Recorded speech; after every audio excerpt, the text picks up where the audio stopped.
In every system, there's a signal, a pulse, a spark that cuts through the noise. Some call it innovation. Some call it disruption. We call it the protocol. Welcome to the grid, where ideas illuminate, where technology bends and reshapes the world around us, and where the future isn't predicted. It's engineered. Here, we decode the frameworks behind extended reality, AI, and spatial computing.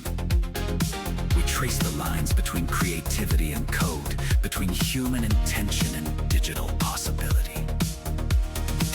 This is where builders, thinkers, and explorers step out of the shadows and into the neon to share the systems, the stories, and the sparks that shape tomorrow's tech. So plug in, power up, and follow the signal. This is Neon Protocol. Welcome to the Neon Protocol, the show where we go inside the system shaping what comes next. If you're new here, the Neon Protocol is a conversation with operators, investors, builders, and strategists working at the edges of technology, culture, and business. Every episode brings a different perspective, but the mission stays the same. Decode how emerging technologies move from theory to real-world impact. Each episode brings together members of the Neon Protocol team and a guest, such as a founder, researcher, policymaker, engineer, or another leader who's actually built, researched, or shaped this work in the real world. And together we talk through what's working, what's breaking, and what's coming next. No hype cycles, no demo theater. Just people who build, scale, fund, and navigate complex systems, talking candidly about the future they're actually shaping. And if you're enjoying the show, please subscribe on Spotify, Apple Music, or YouTube. Every follow or share helps us grow. And tonight's Neon Protocol members that are going to help highlight what's working, what's changing, and what's about to break open are Mike Van. Mike operates where creativity meets system design. He deploys gamification, simulation, and experiential engagement as serious tools for learning, behavior change, and business growth, bridging XR, AI, and next-gen interaction models. Damon Shackelford. Damon brings the growth stage operator view, how emerging tech becomes real revenue, real teams, and real companies.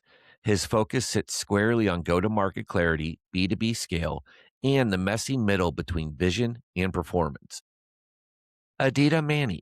Aditya explores spatial computing, immersive platforms, and the future of presence. His perspective bridges XR, storytelling, and human experience, asking how emerging interfaces change not just what we see, but how we collaborate and remember. Mark Grobe. From one of the world's most complex logistic networks, Mark explores enterprise innovations for physical infrastructure, data, and operational scale intersect. He deploys tech into real-world constraints, supply chains, reliability, and execution at global scale. And I'm Gene Feldman. I focus on the evolution of extended reality and AI as a usable, durable medium, bringing historical context and practical insight to understanding adoption patterns and the integrations needed to make them work at scale. All right, let's get into the conversation. So on tonight's episode, we have Mr. Bob Stone. He's going to be our guest speaker. He is a university professor and an XR expert, but I'm going to actually let him introduce himself. But I'm so proud that he is going to be joining our panel today as our guest, because he's actually just told me recently that he's going to be receiving a Lifetime Achievement Award, which is absolutely fantastic because it gives us that are following in his footsteps a chance to really understand that there can be success at the end of this. So, Bob, welcome to the show. We would love to have you introduce yourself. I think we all do best when we introduce ourselves, so please feel free. A great pleasure to be here, Gene. Thanks for inviting me. Yes, so Professor Bob Stone, I'm an emeritus professor, which kind of means you do exactly the same as a professor, normal chair professor does, but you don't get paid for it. Which being in virtual reality has been the story of my life. The amount of stuff that we've done for free, some of which is paid off, a lot of which, excuse me, has not. But yeah, my background's in human factors and ergonomics, and the award that you alluded to, the End of Life Award, is from the Chartered Institute of Ergonomics and Human Factors. So they're recognizing a lifetime of craziness, from working in healthcare to spending 3 days in the morgue in Johannesburg, which that's another story, to flying in helicopters on the coasts of the UK, doing all kinds of crazy stuff, all of which kind of sums up my background, which is working with the real people in the real world doing real tasks and getting close to what they do and going out there and getting your hands dirty and actually doing it before you recommend the tech. And that's, as you know, being the grumpy granddad on LinkedIn, a lot of my criticisms tend to be tech focused because people are blinkered. They think that's the be all and end all of getting XR right, and it is not. No, So and yes, go on. Yeah, sorry. yeah, no, I was gonna say I completely agree because I come at from the same standpoint of I came from an educational background as well. So I come at it from the human interaction. How do we accept the technology and how do we work with it? And I think one of the things you allude to is that it's got to get out of the lab. It's got to get into real users because a lot of times you get these companies that have these special XR labs or everything, but they're in this lab for 10 years and nothing ever comes out of it. Absolutely right. And then when Absolutely it right. does, it's not great for the end user. You know, Yeah, like and it dies. sorry, like I get into this. There's a new game called Crimson Desert. It's one of these new multi-massive player games, but it's getting great reviews, not for anything other than customer services listening to the end user and making the patches as necessary. Sorry, I didn't mean Good. to cut you off, Bob. So No, sorry. no, no, no, that's right. I mean, if they got that attitude, that's a long time in the coming, because you're quite right. I mean, the number of things we see on LinkedIn which come out of, I mean, I've always been against academic centres. I class myself as a reluctant academic because prior to joining university in 2003, I was actually the virtual reality company director. So I've been half my career in industry, sort of industry, and half in academia. But the amount of money we've seen wasted over the years in academic centres of excellence, where they sit in the lab, they buy all this I've got more than you type mentality equipment, and they expect people to come for labs. They expect industries to sign up to incubation units, and it doesn't work. Unless you can take your magic in VR and human factors out to the people who need to see it. I'm not talking about company directors who want to clickbait on LinkedIn. We're talking to real people. Forget it. And I think that's one of the things we're seeing now in XR in terms of companies that seem to come. They seem to be one shot horses. They come onto LinkedIn. They say, "Look, I've got this fantastic training system to teach you how to spray paint or teach you how to put a fire out." And it actually uses a real fire extinguisher. Yep, that's good. And then you never hear from them again. You don't hear from them again at all. So I think we're at a little bit of a sort of tectonic plate type shift time in XR, which we really need to start putting out messages there about lessons learned, and people need to take them seriously. I completely agree. Like a couple weeks ago, we actually had Annie Eden on. He wrote a book called the XR. The XR, the Extended Reality Blueprint. Sorry, Annie, if I mispronounced the book, but it really what she really did is capture a lot of the lessons that we've learned from what you've done, and she really put this really great visualization together, kind of helping people. Because one of my biggest fears with this, I kind of look at with you, but I look at it as an ebb and flow, is that what's going to happen as we're pulling back on XR right now and we're racing AR and AI, that once XR kind of comes back up, we're going to be right back at the starting point again because we've kind of isolated. We started doing it with NFTs and then AI, AR, and it's realizing that it doesn't have to be a one or the other. XR has great potential when it comes to training, learning, and development, and Mm. factories have been seeing just great results from it lately. Absolutely right. And I think the other thing that, and certainly when you mentioned training, which is one of the areas I've really sort of spent a lot of my time in, and it's I've seen and I've been involved in projects that are incredible when it comes to the graphics that we achieve, the interactivity that we achieve, using mixed reality to blending the real with the virtual, and still at the end of it, doesn't get uptaken, doesn't get sort of taken up is probably the more better phrase, simply because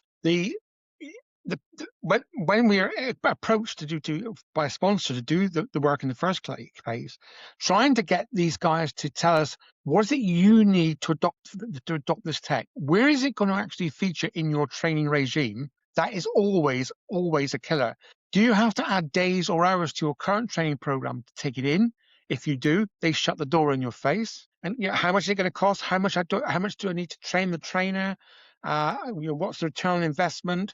Do I need to buy spare headsets, or the kind of almost non-tangible things that you need to take into consideration, as well as selling them some glitzy tech with some nice graphics? And I think I what you say is right. No, I completely agree.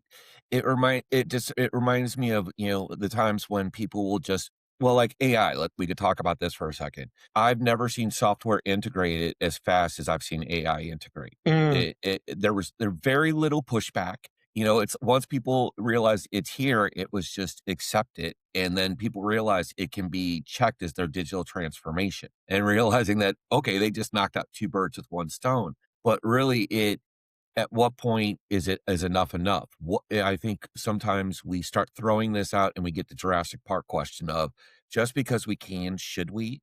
Do we need everything in the kitchen sink? Why don't we just have one solid solution first? Let it do one solid thing, and then let's build it Yeah. from there. That's not how it works, Gene. You know that. Everyone runs fast, and then they look at the carnage and decide where are we and should this live. And I mean, we're seeing it. We do a lot of work for large enterprise on the development side, and they're all demanding, AI in every part of the workflow. But because we came from XR, what we're showing them is, well, look at this immersive training experience with AI-powered NPCs inside of these environments. It takes it to this completely different level that, as Bob said, right, these business leaders, they don't even realize is possible, and they have a hard time of putting real business KPIs and metrics around that to determine value. And that's right. We've always struggled against this, but by combining the two things, and I'd love to hear Bob's thoughts on some of this, we can do amazing things. And I think the question is, what can young people who are looking at these industries and saying, how do I use my game development skills, or I'm in XR, but I'm not sure if I should stay here. How should they be leveraging and looking at AI and building great solutions to kind of keep this industry moving forward? Because we all know that it's possible. Yeah, but it's interesting questions there. I mean, I've not been as close to AI as I might have been had I stayed in academia and pushed the XR side of what we're doing forward. But even now, with some of the smaller projects that the unfunded projects I'm doing, some in fact with my youngest son, AI is really changing the game when it comes to things like content design. I mean, the fact now that you can actually go to an AI package, and there are 3 or 4 of them, and you can input your text and you can get out a model. I mean, we were talking a bit earlier, just before we came online, we were talking earlier about Loch Ness Monster.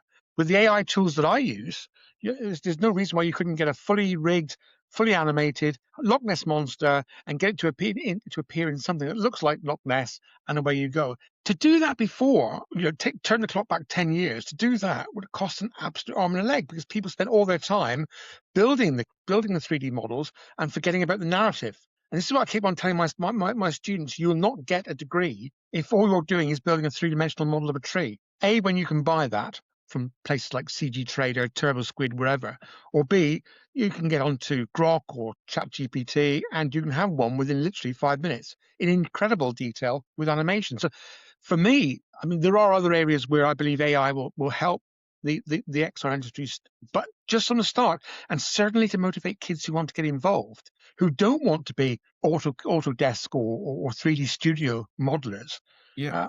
They But don't we need to be. The tools are there. But I think we also run a risk. I don't know if you've heard the Disney announcement over the past couple days. Disney's firing or letting go. Sorry, not firing. They are reducing their workforce. Sorry, I've been recently a part of a workforce reduction. But they're reducing their workforce by 1,000 artists because what they're going to have do now is one person working AI, building all future models off of all the art they've already created. Yeah. Yep. Is creativity at risk here because everyone believes that AI can just replace not 80% of it? I think so, and I think we need to be careful, right? Humans bring creativity. Can AI do that job? Not yet. Well, you bring up a great point. One of my favorite quotes I've ever heard, and I may misquote it a little bit, but Joe Walsh from the Eagles, to me, one of the most outstanding guitar players in the world. And they asked him in an interview a couple of years ago, and they said, "Do you think AI could write a song?" And his response was, something like, "Can AI destroy a hotel room in a drunken rage? Can AI, do this?" Then AI can't write a rock song. And I'm like, it brings up a good point. And I like this conversation because it's kind of alluding to kind of where I kind of wanted to drive it to, because I think we all, as change agents, we all look for our inspiration and we all look for our solutions. What can be, and we tend to, either look for movies, or TV shows, or for me, even going back to Jules Verne. And there's been a recent movie lately that I'm surprised a lot of people in AI and AR haven't been talking about.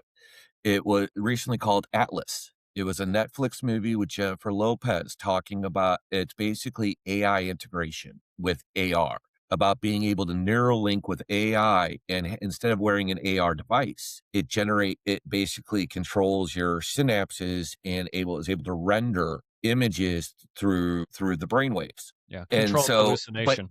but it's an interesting concept because what it shows is to me, what I like about it is not that Jennifer Lopez or the story in this, but when you look at the tech in it, it shows how we can work with it rather than us being a slave to AI or being against it, but also how AI, I know we're talking a lot about AI, but I want to get back to XR, is how AI can work in conjunction with XR to further the XR. Because like I said, I don't think it's one or the other. They're the same coin, just different sides. I mean, And listen, so, I just on that point, Gene, and I know Damon has experience in this as well. Bob's right. Like, the first step is we can accelerate every XR project because the tools are giving us the ability to be more efficient. That should mean we can do a lot more XR, whether it's military or government or enterprise or down to, kids doing school projects. They can go out and do Gaussian splatting and scanning and creating assets now. Now they're not as good as what we would build in Unity or Unreal, like at those levels, but they are getting there quickly. And so the ability to just generate environments and objects should allow us to do more, and hopefully more results in good work that can be funded and pushed forward. I'm just an optimist. So I know a lot of people, like, you have to be to keep doing this, but right. I just think that's a good first step. Now, beyond that, there's many, many things, right, that we can do inside of XR to take full advantage of everything that AI can do in terms of conversational experiences and really deep things that we couldn't do before. So, I mean, I think we should be excited about it. And I think that people are. I think people in the XR industry are fully embracing it. Yeah. So I would agree with that. It's, I mean, where I've, as well as the supporting people to be creative, which I think is absolutely vital, because there's nothing more soul destroying than trying to knit polygons together and then suddenly finding, if you put it into Unity and then you have to transfer it into the latest version of Unity, the animation doesn't work anymore. I think the thing with AI and some of the tools that you could put it back into the AI and say, look, doesn't work, do some remedial work on this and give me something new. That's going as a toolkit for the XR developer, absolutely fantastic. I believe it's already making an impact in believable, you said NPCs, believable virtual humans, virtual humans that can show empathy, and particularly, for example, in psychiatry and psychology applications with one-to-one interaction. The other area that I think from a defense perspective, I'm surprised that from what I've seen, very few people have actually grasped on this yet, but using AI to actually give the guy who is watching what the trainee is doing an objective assessment of that trainee's performance by integrating physiological variables, eye tracking, GSR, EEG, free levels of cortisol in the blood, blah, blah, blah. All these complex things that are happening at the time the guy is doing the training. Why are you being distracted by that when you should be focusing on that? I believe AI is going to be an absolutely indispensable tool for analyzing trainee or human performance in real time. Absolutely essential. And the list goes on. No, I agree. I mean, like we've talked within the Neon protocol, we've actually been talking about a company that's been growing out of Germany called Rambler. And what Rambler does is they use any camera to record somebody's physical actions. The camera will then send the video through its AI engine. And all the engine does is put the steps in a process, creates a standard operating procedure, and then can take the video and add AR elements on top of it to add highlighting or to do this. So I actually watched them do a demo for an espresso machine, and it literally walks you right through it. You can wear either a mixed reality headset or a camera, but it was a really fantastic because it didn't create an onus of development. And what I mean by that is a lot of times when we look at these things, people say, I want this, I want it tomorrow. Well, it's going to take probably 6 months to at least ideate it. Then you got to build it. Then you have to review it. Then we're looking at maybe 1 year to 2 years for really something. I know it can be done much sooner now, but I'm just ballparking. But and now we're getting to where we can do it a little bit faster. But I don't think people understand that it does take that time to circle it around. And now that we're getting better tools, such as GUI interfaces, we're getting people that typically aren't as deep, giving the freedom to actually create this. Exactly. So Bob, Damon Shackelford, Damon, formerly, yes, your Dalek friend from LinkedIn. Daleks first. I responded to your post on the. Oh right. The Daleks. Yeah, Daleks. Yeah, Daleks. Yeah, Daleks. American version. Sorry. Oh, and I came from the engineering direct application side of XR, making everything works. And the pop-up company would do something and they would sell it to a big enterprise company, and then the enterprise company has to actually do something with it. Maybe it works and maybe it doesn't. Usually it doesn't. And if it does, typically the software solution provider, be it XR, AR, VR variety, gets bought up then by a bigger system and shut down. Yeah. So you're kind of left hanging. And then lately, I've switched over to I'm a conference director now for events. So I make experiences for people like you and Mike and Gene to be able to come together and talk about these things and kvetch about what should be happening. So let me play devil's advocate a little bit on something that was said earlier about the tools, the advancements, and by the way, Gene, I love whoever was thinking forward on Atlas, strengths-based, what render engine actually works. Oh, it's the human brain. Why don't we just use that instead of a external piece of hardware? Love that. But Bob, the tools really are getting easier and easier to use. Devil's advocate side of me says, but shouldn't the younger generations experience some of the pain and soul-sucking destruction of making polygons work in order to appreciate and use their new tools more handily? By golly, we had to walk uphill at both directions in snow to get to school. They should too. Well, I don't know. I mean, I've got a couple of grandkids who are pretty deep down on the autistic scale. And just watching them use like Minecraft and various other packages to build their 3D. I think when we watch the joy that they get, it may not be the highest fidelity 3D, but my God, once they got something that is animated and they've linked it up to a special Lego piece of kit and they've done that creation, it stirs them on. And we saw this in, although it was polygon by polygon. In the early days when I was getting students to do projects, a lot of them went on to quite interesting jobs, and even in academia, they looked back and said, I remember we were doing this project one of the guys went to Carnegie Mellon, and he was saying he remembered all the hassle he went through to get what was it? It was a boat on water with a flapping sail, and he went through nights and nights and nights of trying to make that work with it was Blender. I think he was using Blender, which is not particularly clever at the time. But yes, there are instances where they look back on us elderlies with a little bit of love and affection, because just a little just a little bit of affection. We used to go on and get them to do things that were really quite torturous, but that they take that lesson, they take that further forward.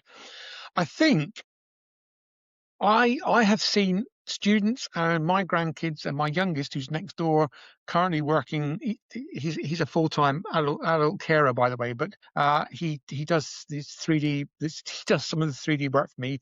Otherwise, he's out on the streets. But just seeing the look on their face when they've achieved something, and other people are rating what they've achieved, because they've used something that may be AI based, but tells a story. So it's not just a robot like looking man, which was the first ever 3D graphic that I ever did on a Sinclair ZX81, would you believe, all those years ago, with a 16K add-on pack. It's 16K. actually 3D that animates, collides with objects, and it's just the motivation they get. So I don't know. It's still there. They're just getting there faster. They are. Is it? They're getting there fast. Yeah. I think so. Damon, I will throw out Master Yoda's advice. Masters are what they grow beyond. We are what they grow beyond. They build off of what we've done. I mean, even if you look at like the advancement of the modern guitar, nobody thought anybody like Eddie Van Halen would ever exist. So I think there's a balance between it. That yes, the experience of learning that hardship, but also they're experiencing different hardships, but they're also, because they don't have to go through our same hardships, they're able to innovate at a faster rate. So user experience may vary. Yeah, sure. Yeah. Yeah. And I think, but you have to look at the ones. I think the ones that get passionate, like all of us. I mean, I've always been a VR passion, but I didn't get into it till about 10 years ago. You know what?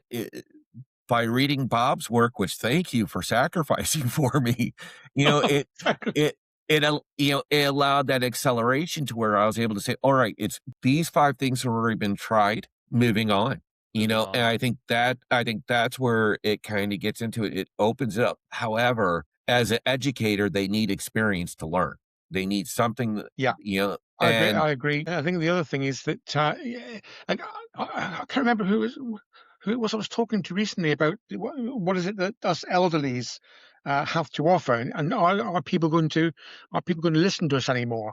I think when you tell them what you've done, all the exciting things you've done, and you tell them about the mistakes, and my God, my team and I have made some absolute bloopers of mistakes in VR in the past. On at least 2 occasions, possibly we didn't, but almost losing 2 contracts. It's talking to them about the pitfalls, about especially if they want to take it further, and if they want to go and find a course where they can develop these skills that they've learned, or they want to set up their own startup. And God knows, between the 4 of us, we've got enough experience, got enough mental and physical scars to help them avoid the mistakes. That people are making. But it's also too, I think there's an arrogance of youth that we all had, is that, okay, you can tell me how your mistakes, but I can do it better. I think we also have to fight that a little. And it's not a bad thing. Scars. Yeah, but it's that arrogance that gave us all of our scars in reality. It's like, I can do it better. I can do it different. But as we're talking about, you get the scarring.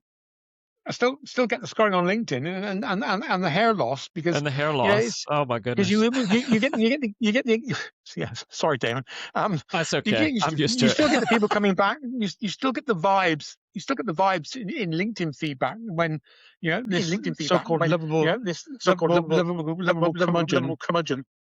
Well, and now for something completely different on an Absolutely. optimistic question. What you've seen a lot of the repetitive nature, and you have your scars, you've made your mistakes, and you've shared that with some of the younger generations.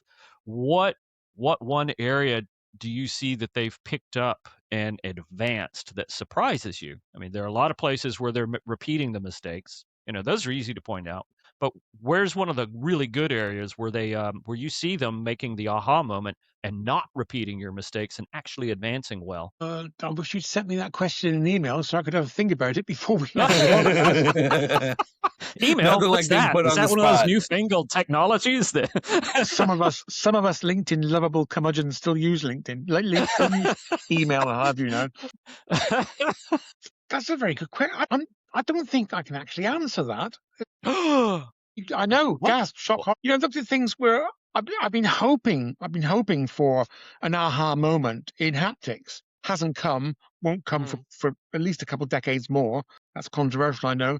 Things like smell. There's been some fantastic stuff being done in the US in introducing smell, which I think is the next big challenge for virtual reality when you're talking about making experiences memorable and enjoyable. There's obviously the brain-computer interface side of things, where we do have a lot of youngsters. Okay, I'm not including Elon Musk in on this, but we do have a lot of youngsters who are pushing forward with their own little small projects in labs, and that might be one area where we see a breakout. It's got the same potential impact as some of the young guys coming onto BattleBots with something that looks as if it's not going to win, and it does. Me being a really big BattleBots fan, but so that was a stinker of a question, I have to say. I'll follow up with one, and we have interest in this. We've done some projects, but I know you have a lot of experience, Bob. Healthcare. What have you seen in healthcare, and what do you think the future of spatial and immersive in healthcare looks like? I mean, it feels like they're really embracing it, and it's rolling. I think it's an area that everybody should look at if they're focusing on the business. Yeah, couldn't agree more. Healthcare has been one of the main core areas that's kept me going since the 90s, in all honesty. Healthcare is also one of these areas where you will get an awful lot of hype. We were talking earlier on about companies coming on with this fantastic demonstration of how you interact with patients by the bedside using Quest 3.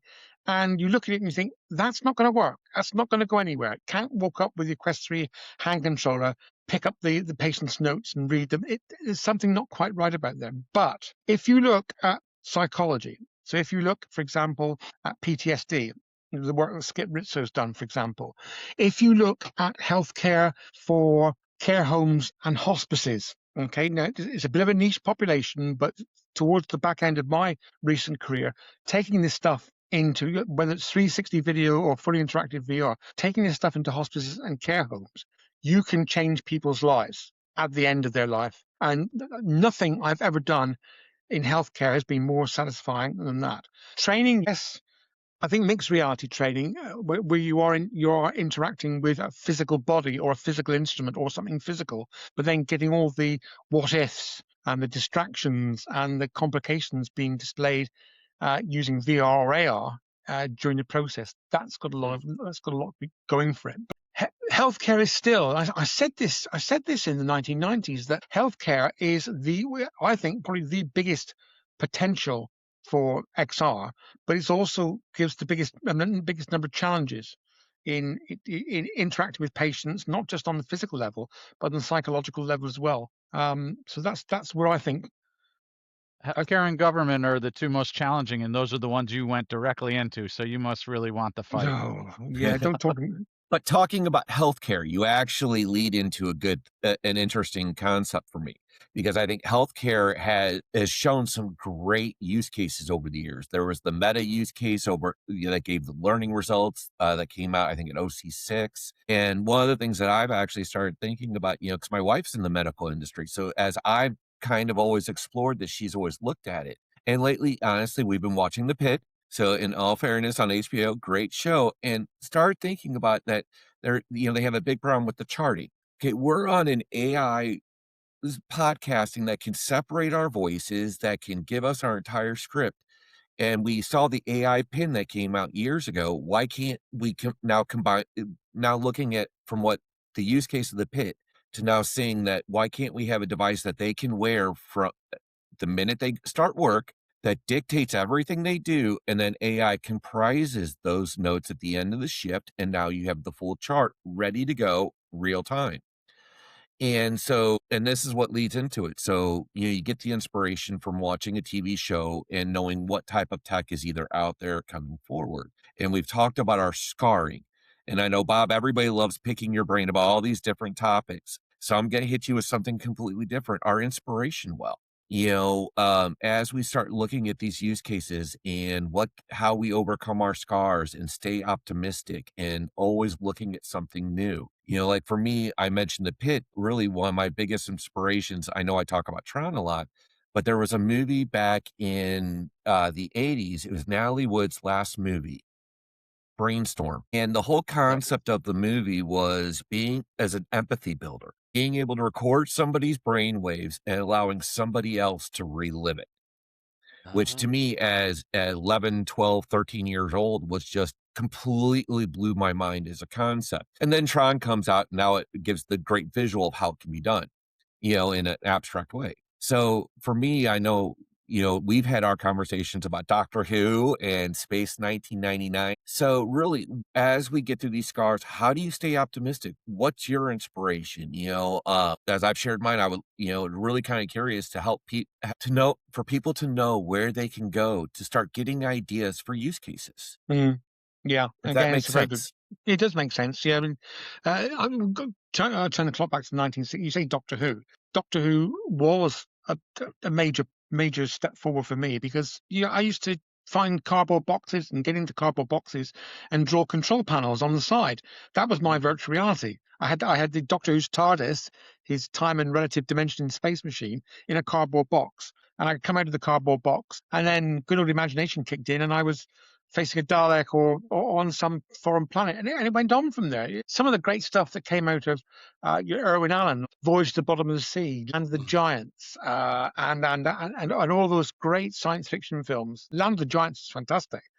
Actually on a planet where everything is super scaled. That's where the inspiration came from me. For me, it's some of the early computer games and really reinforced my interest in virtual reality. In fact, I'm a great believer that the so-called serious games community back in the turn of the century actually saved VR, in terms of the way it forced companies like Nvidia to put their electronics to make these fantastically beautiful games work. But there are certain games that kept me inspired. I mean, one was The Colony. By I've forgotten his name, David Adams.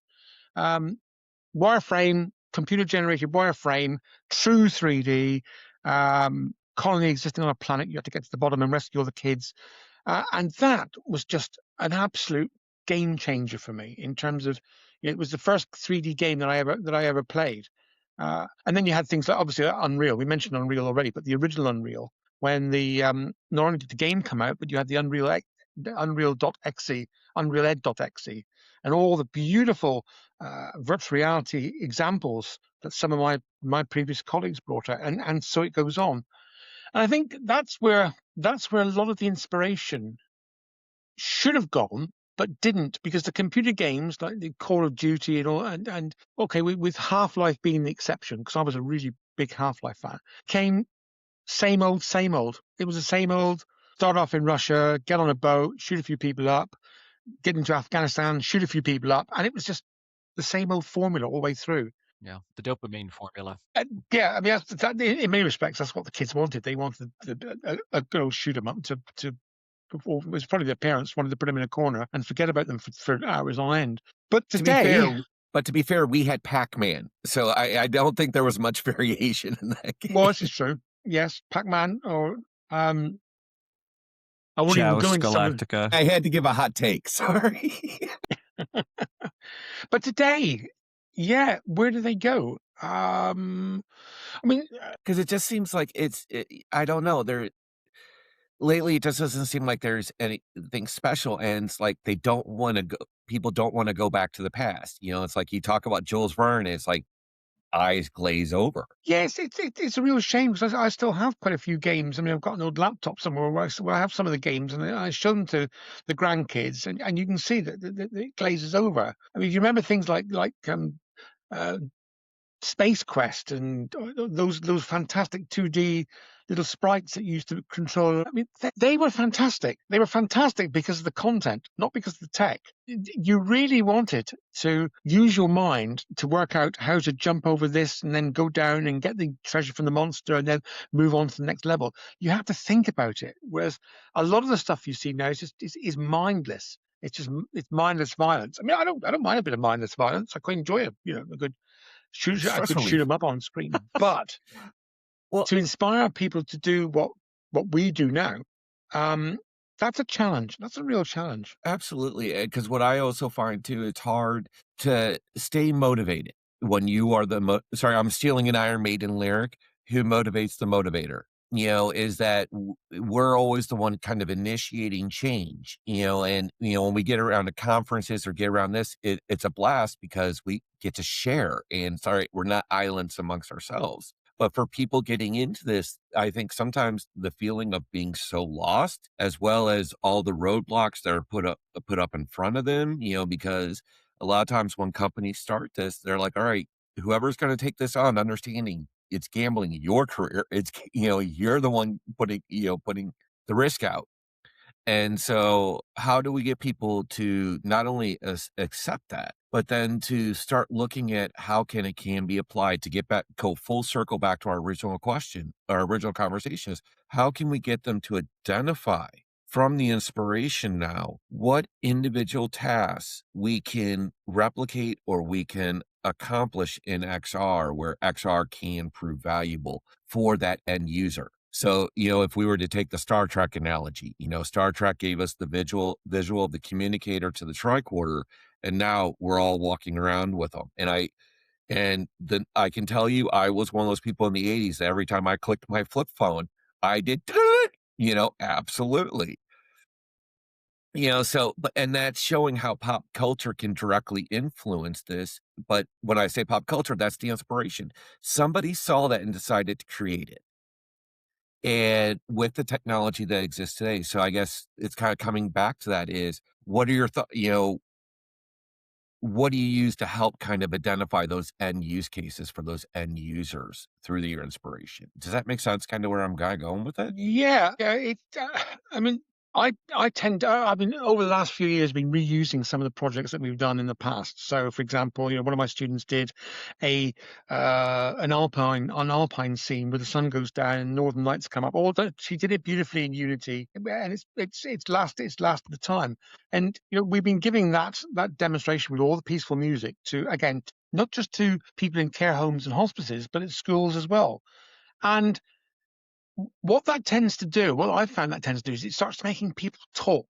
Yeah, and not is it just people comparing what they see to what they've done in the past, but asking for experiences that are close to them. So, for example, if you put elderly people into a Viflow headset, and I love the Viflow headset because it's cheap and cheerful and it does 360. But if you put them in the cockpit where I was flying the Spitfire with courtesy of my wife for our anniversary, and you put them and you put them in the cockpit and they fly over the southwest of the UK. The amount of information that comes out of these people is unbelievable. It takes them back to what their husband did or what they did, and you put them on the front of a steam train where they can look around on one of the preserved heritage lines in the UK.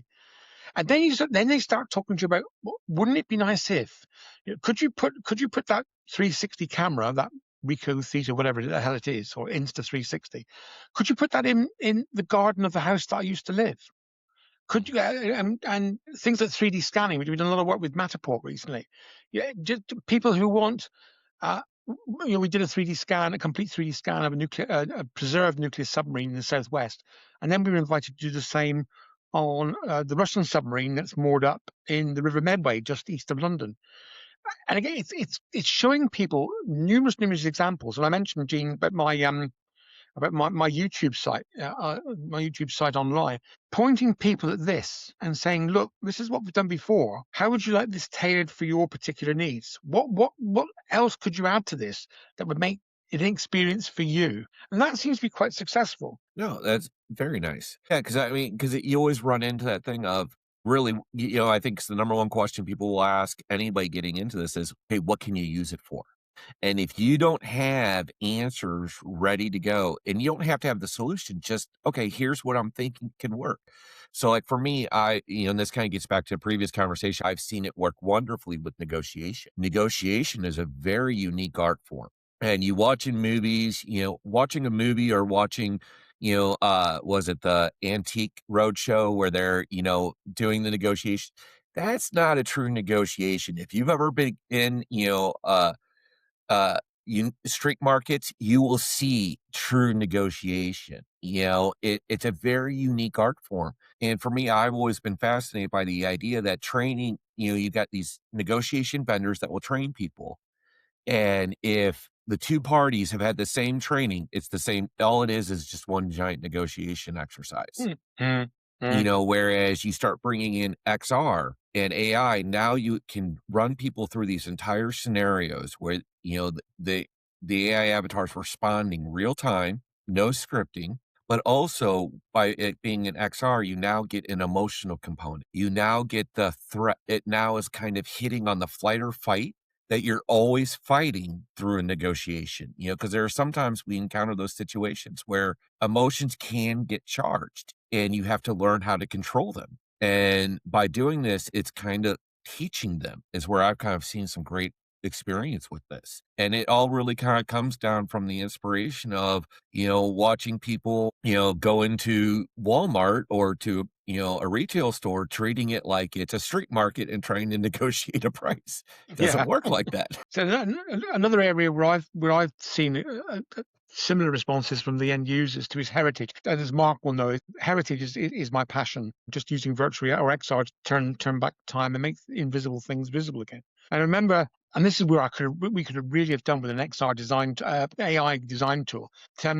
We back in 2020, which is the 400th anniversary of the Pilgrims setting sail from the UK, from England over to the New World, your side of the pond. We saw complete change in people's behaviours by allowing them to walk along what was called the Barbican, the old Sutton Pool, from where the Mayflower set sail. We actually had smell, so we had smell of human feces, animal feces, urine, really bad perfume from ladies of the night, etc. Remind me never to go through this experience. Oh no, it was really good. The people we who already came, did that in college. we had. Say again? So we already did that in college. You did? Well, sorry. Yeah. No, I'm just... No, I can imagine. Yeah, having been on a nuclear submarine, you haven't lived unless you smelled the inside of a nuclear submarine. But the response from people was incredible in terms of, and I wish we had AI-based NPCs for that. I mean, we've got people walking around and we've got background sounds, but they don't interact. They're there as you say, as NPCs that are trying to set the scene for the 1620s and the filth and the horrific living conditions of the 1620s. But when people had that experience and they walked along the side of the harbour and they got into the boat and they got out to the Mayflower and they seen the harbour from the perspective of the Mayflower, they left, but they came back. And when they came back, I remember they said they was about half a dozen of them said, I've never been to Plymouth, I've never been to the Barbican, but I walked along that Barbican with eyes afresh, because it wasn't just them walking along the Barbican and seeing the tatty gift shops or the fish and chips shops or the stuff that's there now. They could actually pinpoint the buildings and the locations and link that back to the historical, even though our historical thing may not have been 100% correct. It wasn't by any stretch of the imagination. But they went out and they had a learning experience. Yeah, just for them to go away and stay in touch afterwards. Show how, if you get it right, if you get the storyboard right, you can engage incredibly well with people of all ages. I think that's the important thing. Oh no, I completely agree. I was a history teacher many moons ago. And the whole idea of being able to recreate different experiences that we went through, like to be at the trial of Joan of Arc, in France in the 1400s. Because I still remember being a young teacher asking if I could take students out into the woods and have smoke bombs and recreate World War One. That was not very well received, you Yeah, yeah, know. And so, but this type of tech, I think, as we talk about, can help recreate it. And like for me, where I've seen it, and I know Damon and I've had these conversations too about, with getting in with Alzheimer's, and you've even mentioned with hospice. yeah, Because for me, one of the things in the Midwest, so I'm from the Midwest states, we have a unique culture among the motorcycle enthusiasts that live in this area, that when one is on hospice or in a retirement or in a nursing facility or long-term care, if they ask, we will all bring our motorcycles up so they can experience it one last time. yeah, It yes. very depressing to say, but that's really what's going on. Mhm. And for me, it's what if I've been working on this for a couple years, is a project of what if we could give people one last ride Yes. where they can be on a headset, be in the middle of the mountains of South Dakota, or, for the people across the pond, for our non-colonists, they can have, the UK Isles, parts of Ireland. Sorry, I Swiss don't know if that's allowed Alps. to say, but yeah. The Swiss Alps, Grunwalds is a popular Yeah, thing. Yeah. Whatever their last, Mm. lingering exactly. memory is. But then you can tie it into pain management. You can tie it into Yeah, dialysis services, because we've seen this and that's where I kind of want to bring it full circles, because as we're talking about the inspiration and we're talking about the scarring, one of the things that I think we've seen XRC seen, and this kind of gets back into the human context, is it taps into our emotional uh aspects of our intelligence more than any other device, because it's able to rewire our senses. And by doing that, it creates this kind of empathy builder, but also is able to create these very unique experiences that AR or other things cannot create, because yeah. it does tap into that emotional. And I think that's what makes XR special compared to other things. So that I'm just kind of throwing my 2 Yeah, cents I out agree, there, and but I think that's one of the reasons why I'm so frustrated that the smell side of things has not been developed as fast. Although, as Eon Tech, I think I've recently announced a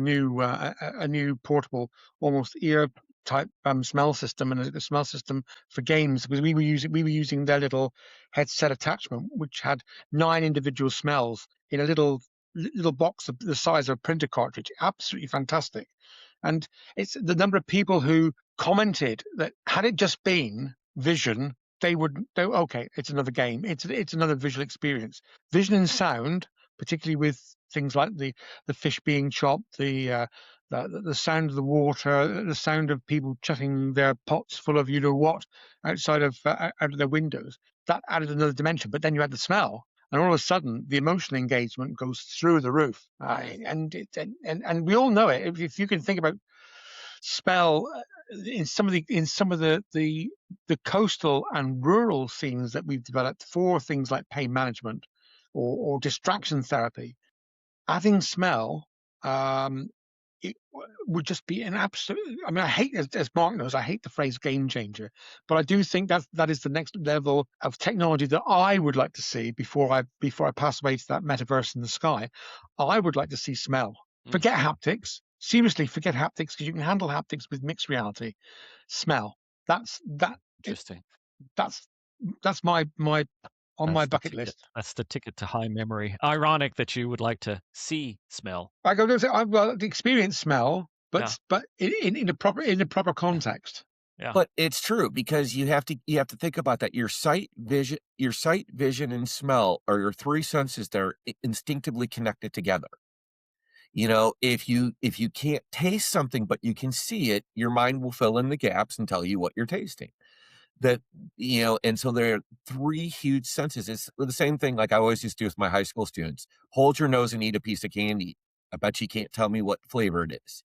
And so the more senses that we can engage, and what I have told people, if you want to experience it in a different way, go to the Alcatraz tour over in San Francisco. I experienced the midnight tour once. I went and did the haunted tour. And what they do is they give you headphones. You already have your four senses. You can see everything. All the smells are still existent. So don't worry, that's still all there. You're walking through, but when you have the sound and when you walk through the cafeteria and all of a sudden you hear all the voices crackling in the headset, I'm telling you, the hairs on the back of my neck rose. Yeah. Because now Yeah. it engaged that last sense to make everything real. And that's where we have to tap into. I think people forget that the human mind is programmed to actually defend itself from false inputs, and here we are trying to give it XR. Yeah, and just to add to Yeah, that, right? fascinating. In the training space as well, right? Students all learn differently based on their primary sensory code, right? Some people are auditory, some people are sensory in the sense of smell, right? And unfortunately, audio and smell are the redheaded stepchildren of VR right now. We need to add those things in to really make them truly immersive and memorable. So, but yeah. Yeah. Yeah, it's Fascinating. Everything from old is the new again. Aristotle, in his book, The Confessions, has a whole section on the senses, on the five senses, and how we even confound them when we speak because they're so well intertwined. Phrases such as "Do you see what I'm saying?" still hit today. We still use those in every language. And just I adding think what Mark's smell right would with just bring it up 100-fold in XR. yeah, and Mark's right with Absolutely. training too. It's as we found with our battlefield advanced trauma life support training, mixed reality. And then you probably remember this on LinkedIn, Mark, but I've been screaming out for somebody to provide us with a really good, believable sense of aviation fuel after, because when these young guys and girls go out on the Chinook and they do the body retrieval, the casualty retrieval, and they're trying to keep these poor guys alive on the way back to the main hospital, it's not the smell of the blood or the human fluids. It's not the smell of the cordite from the minigun going off in the forward cabin. It's the aviation fuel. It sticks to them. They smell of it when they get off. They smell of it when they go on the next. And that we talking to these people and flying with the RAF, you can tell. Yeah, I stank of aviation fuel for days, and it's that one. It's that one smell. If sadly that project didn't go any further, sadly, but if there was one thing we could have done to add, I believe, something to that project, that the young trainers in the Royal Centre for Defence Medicine would have said, now you've got it. It was that one single smell. Well, there's a good challenge for the young people getting into the industry, right? Solve this problem. But just listening to all of these use cases and the kind of passion about solving some of these things, I don't know. I really feel that the people that are coming into the industry, leveraging AI to build XR experiences, that's the future. The future is they're going to use tools that we couldn't have imagined in the 90s or the 80s to be able to solve these things and create experiences that are still human. Humans are creative, and these kids are going to use their creativity in writing prompts and molding the tools to do what they want to create stories. And they're already starting to do that. But we just have to have some that keep pushing, just like everybody here has. And they will, because they're humans and they're creative. And I think, Gene, it kind of came all the way back around, right? How is it going to survive? Because humans are creative, and they're going to come up with creative ways to solve education problems and training problems and just human life challenges. All right, good job. Way to bring it back around, Mike. Absolutely. Yeah. Very, very nice. So we Brilliant. only have a couple minutes left. So first off, Bob, seriously, thank you for joining us. Yes. This is actually going to be the first episode that we're going to release out of our new podcast. So we want to kind of launch it with you. So we'll be celebrating your Lifetime Achievement Award. As well as, I know you make a joke about it, but we really do stick. Mark gets it. Mark gets it. So. Yeah, but no, I'm trying to give you. I'm trying to actually be complimentary. I know. Come on. We know it's hard for you, Gene. I know. Yeah, it's not often. You got to take it when you can get. But Damn seriously, but Bob, one of the big things. This is one of the first things I told you when I met you. So, is that we stand on your shoulders. We really do. You have been an inspiration to us, and the opportunity not only to be inspired, but to get to work with you now and to have these kind of conversations with you, very open, candid, as well as talking this way. I think it's just been fantastic.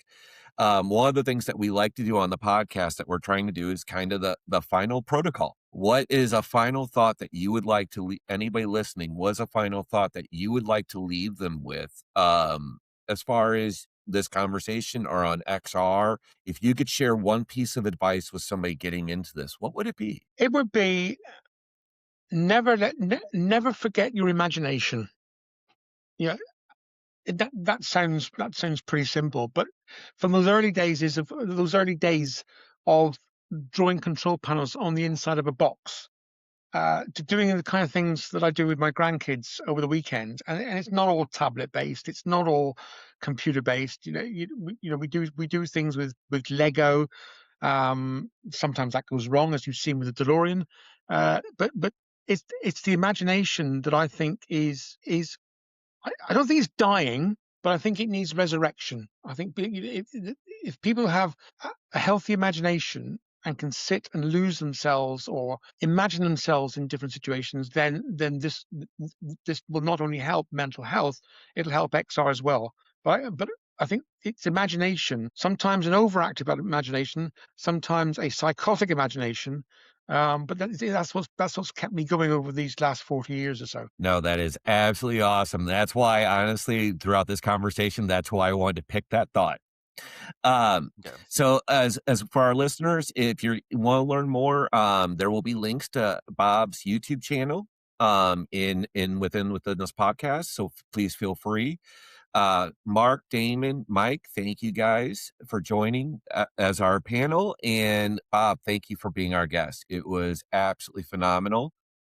So we'll go ahead and say good night. Thanks, Good Bob. night, and it's nice to see Mark.